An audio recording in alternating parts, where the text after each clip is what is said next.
until he had entered Islam and become a follower. So the essence of the difference is, will a prophet come who would be a follower of Hazrat Muhammad Sallallahu Alaihi Wasallam, or will a prophet come who would not be a follower of Muhammad Sallallahu Alaihi Wasallam? That is the only question. We agree, yes, but we object to the modus operandi. We say Allah could have raised a Muslim holy man to defend the cause of Islam and declared him a prophet under Muhammad Sallallahu Alaihi Wasallam, which Jesus would be, no more than that. See, so there is no difference. The only difference is they borrow a prophet from the Ummah of Moses. But that borrowing is very problematic. It's very insulting to the honor of Hazrat Muhammad Sallallahu Alaihi Wasallam. Because in the first place, you should remember that when you borrow help from others, which means that there is none among you capable of defending the cause of Islam, although you are following the Holy Quran, Muhammad Rasulullah Sallallahu Alaihi Wasallam. So you need the help of an outsider. Like somebody is being robbed and the children are poor, defenseless children, and they shout and the neighbor comes scaling the wall into the house and says, I have saved you. I'm saved. He does save them. And who would be the benefactor? The helpless children, or the one who goes through the trouble of jumping into their house and saving them from the robbery or destruction? Who would be the benefactor? Who would benefit and who will be the person who will be the benefactor of these people? Of course, the one who comes from a neighbor's house. This is how they insult the Ummah of Hazrat Muhammad Sallallahu Alaihi Wasallam, the name and honor of Hazrat Muhammad Sallallahu Alaihi Wasallam, and do it in the name of honor. They say, this is how Muhammad Sallallahu Alaihi Wasallam emerges as honorable. His Ummah will be bereft of all possibility of independent survival. Then would come a borrowed prophet from the Ummah of Moses.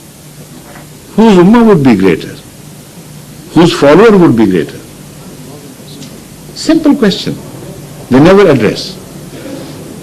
Another thing, Jesus Christ was borrowed from the Ummah of Moses for the sake of saving the Ummah of Muhammad Rasulullah Sallallahu Alaihi Wasallam. But the Holy Quran goes on declaring that Jesus was Rasulun ila Bani Israel. Jesus was only a prophet who came to the children of Israel. So are all the Muslims children of Israel? When Jesus comes, the old one, if he comes, the first question should be raised by the ulama and the Hafaz al-Quran particularly. Look here, we read this in the Quran, that you are a prophet only for the Israelite people. What business have you got to do here with us?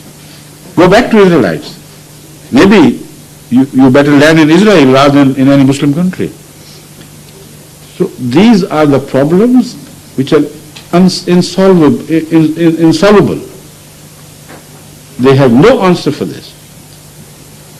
On the other hand, we point out that the Holy Quran itself has resolved the problem for us. Why don't you read other verses of the Quran concerning the same subject of finality? On the one hand, Muhammad Rasulullah is mentioned as Khatam al-Nabiyyin. Agreed, there is no doubt about it. On the other hand, in Surah Nisa we read, وَمَنْ يُطِعِ اللَّهَ وَالرَّسُولَ فَأُولَٰئِكَ مَعَ الَّذِينَ أَنْعَمَ اللَّهُ عَلَيْهِمْ مِنَ النَّبِيِّينَ وَالصِّدِّيقِينَ وَالشُّهَدَاءِ وَالصَّالِحِينَ وَحَسُنَ أُولَٰئِكَ رَفِيقًا.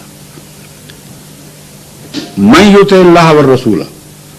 Whoever obeys, not believe. You have to believe in all prophets. Here is the question of obeying.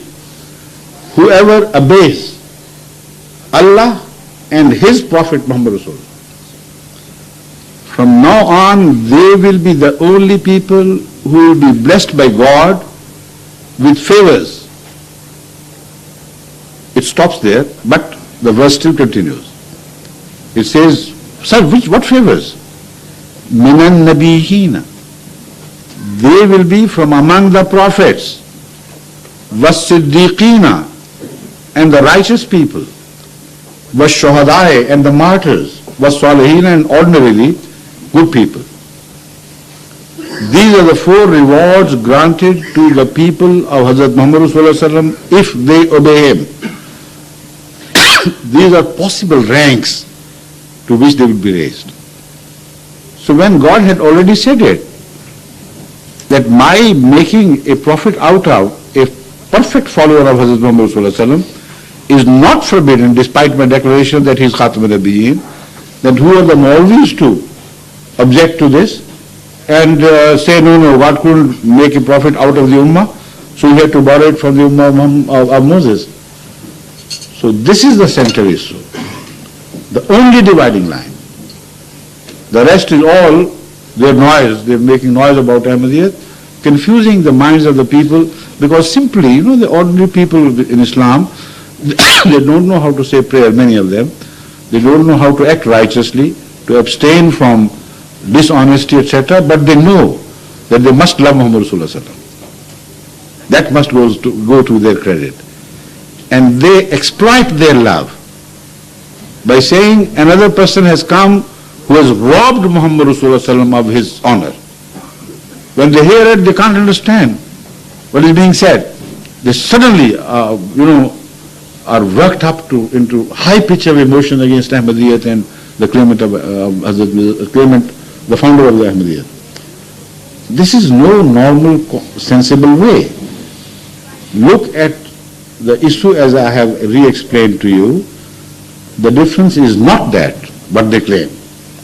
The difference is only in the understanding of the promise that someone would come. His name would be Messiah, son of Mary, right? So this is the debate. Prophet he would be.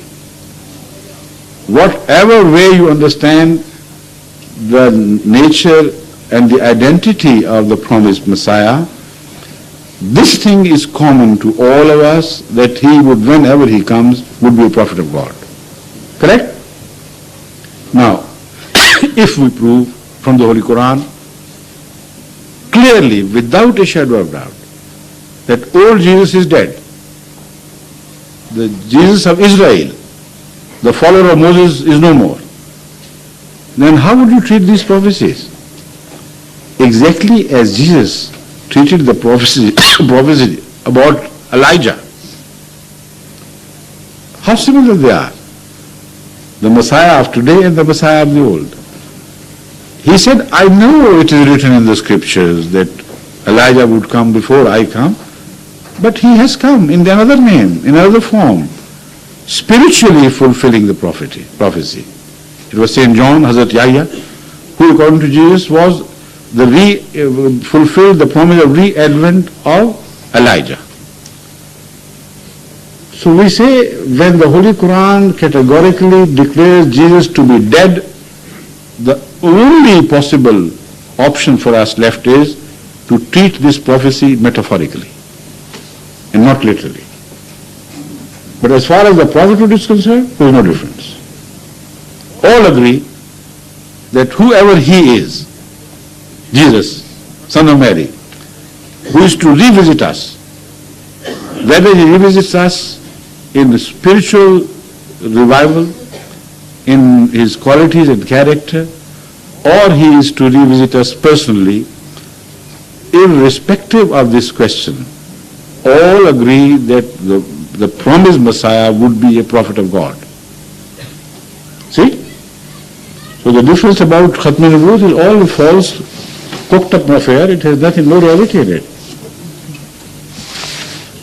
I have a question about Jesus. You have already answered that question. But the problem here, we in Africa, we are learning Islam. Yes. And before coming into United Kingdom, I have discussed about that subject with someone. but according to him,